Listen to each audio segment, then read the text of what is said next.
Aujourd'hui, nous allons voir ensemble ce qu'il faut connaître à propos de Nikola Tesla. Alors, Nikola Tesla est tout simplement l'un des inventeurs les plus fascinants de l'ère moderne.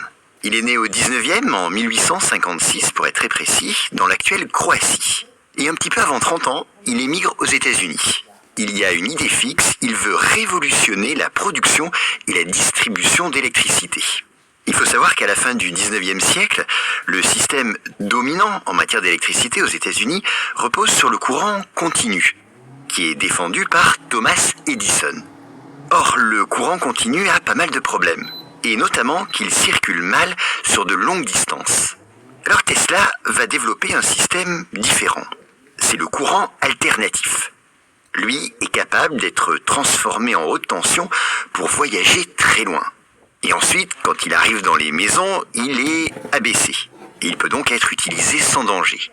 C'est cette innovation qui va rendre possible l'électrification massive des villes.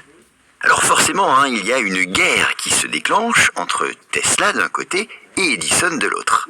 C'est-à-dire entre le courant continu et le courant alternatif. C'est ce qu'on appelle la guerre des courants. Alors dans cette guerre, Tesla trouve un allié dans la personne de George Westinghouse.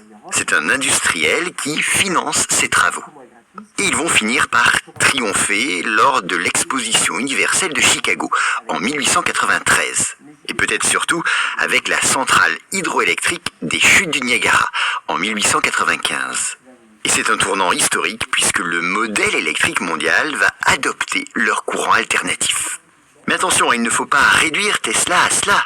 Il va également travailler sur les moteurs électriques, la radio, les rayons X, la télécommande. Et il concevra la fameuse bobine Tesla, capable de produire des décharges spectaculaires à haute fréquence. Alors on le voit, si Tesla a été un scientifique brillant, il sera en revanche piètre gestionnaire. Il déposera plus de 300 brevets, mais s'enrichira très peu. Ce seront d'autres qui tireront profit de ces innovations, en tout cas d'innovations proches des siennes, et on peut citer ici Marconi, avec la radio. Tesla, lui, terminera sa vie dans un hôtel new-yorkais en 1943, isolé et presque oublié. Alors dans l'épisode d'hier, je vous ai parlé de Nikola Tesla comme le génie de l'électricité moderne, l'homme du courant alternatif, le rival de Thomas Edison. Mais dans cet épisode bonus, j'aimerais vous parler d'un événement qui a eu lieu à la fin de sa vie. Là, et c'est dans les années 1930, ce grand inventeur vit seul, ruiné et presque oublié. Et il a une obsession, les pigeons. Et donc chaque jour, à New York, il se rend au parc Bryant pour nourrir des centaines de pigeons. Attention, ce n'est pas un simple passe-temps, Tesla développe une relation particulière avec l'un d'eux. Un pigeon totalement blanc, aux yeux gris pâle. Tesla affirmera même, plus tard, « J'aimais ce pigeon comme un homme aime une femme ». Alors cette phrase surprend, c'est normal, elle choque même. Pourtant, elle éclaire sur quelque chose de fondamental chez Tesla. Et pour le comprendre, il faut savoir qu'à cette époque, il vit à l'hôtel New Yorker. Et il refuse toute intimité humaine. On sait qu'il n'a jamais été marié, et il confesse d'ailleurs que la chasteté a servi son génie. Selon lui, l'énergie sexuelle devait être entièrement consacrée à l'invention. Mais revenons aux pigeons. Tesla raconte qu'il savait quand l'oiseau était malade, même à distance. Il affirme même qu'un jour, l'animal est entré par la fenêtre de sa chambre, gravement affaibli. Et il dit avoir vu alors une immense lumière jaillir de ses yeux. Une lumière, je le cite, plus brillante que n'importe quelle lampe.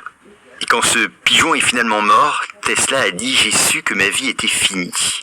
Et d'ailleurs, c'est vrai, à partir de ce moment, il n'invente plus rien de majeur. Il s'enferme progressivement dans une solitude quasi mystique. Alors, que révèle vraiment cette anecdote ? Bien, d'abord, le contraste fascinant entre le rationalisme absolu et puis l'homme hypersensible. Tesla était capable de visualiser des machines entières dans son esprit avec une précision mathématique stupéfiante, mais il était aussi donc sujet à des obsessions. Il avait peur des microbes, il avait une aversion pour les perles et un besoin compulsif de tout compter par multiple de 3. Voilà, donc au fond, derrière les éclairs électriques et les bobines à haute tension, il y avait chez Tesla un homme solitaire qui parlait à un pigeon blanc.